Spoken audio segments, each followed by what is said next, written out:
I don't know. The Maybe. other thing you said, which I have completely agree with, but it's probably in a different manner. Tony Khan don't give a shit.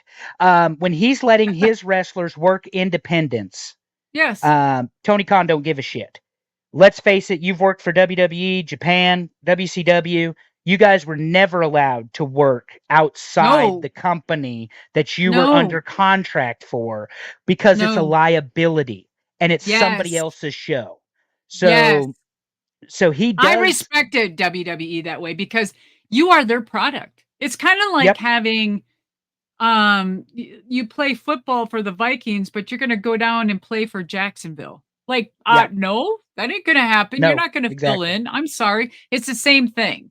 So, I mean, you can say what you want about Vince, but Vince McMahon built WWE to what it is today. Let's just forget all the bullshit about all the stuff that's going on. That's probably another episode, but he did. He did. He built it to what it is today.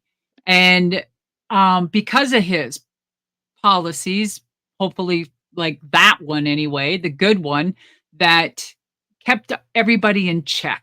And I respect that because I wouldn't want my players working for 10 other people either. Nope. Because if you have them in a main event or something, and then all of a sudden they go and break their leg on doing an independent, I mean, my God, you are screwed. What do you Well, do? And your whole angle's busted, man. and one of the Angle. most visible ones of it, let's be honest, is John Moxley. I've seen John Moxley wrestle at a GCW show. He's wrestled New Yes. Japan. He wrestles AEW. And And thank God he I'm not hasn't picking gotten on hurt. Mox, but that's it. He's No. not got, but it was when he was the AEW World Champion. He was wrestling in GCW.